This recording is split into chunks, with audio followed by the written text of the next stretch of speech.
कारिक खुद गई मारुआ घरे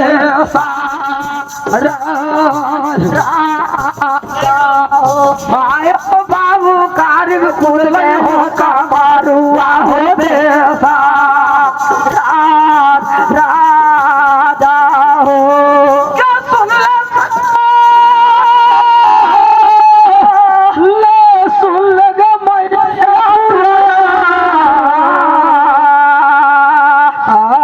हमारो हे बच्चा नियार हे मैया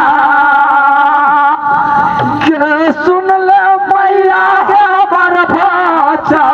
निया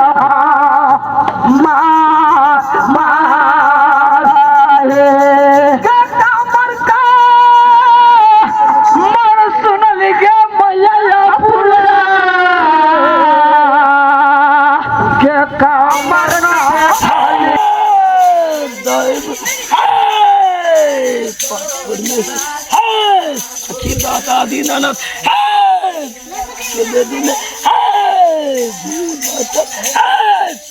माने नाम बाबू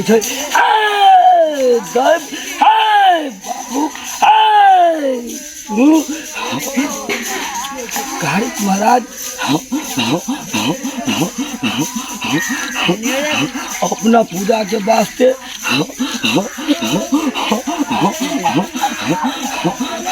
मत कोरबा जागे कामर रे जागे सूरत देखा वही कमरुआ के देसा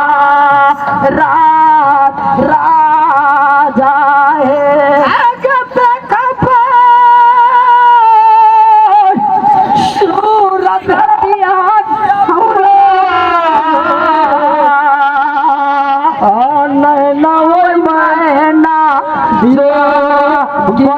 है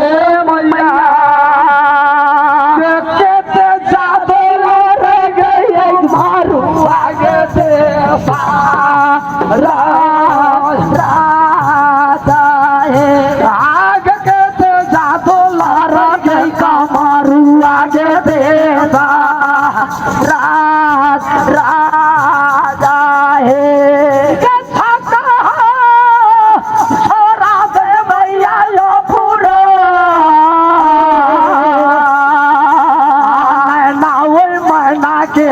ला बना हे मैया के पर के रख दे भाई कमर आगे देसा राजा है मर के नौता भाई कमर आगे देसा राजा है के यादर दे दे पड़ाउली गे देसा राजा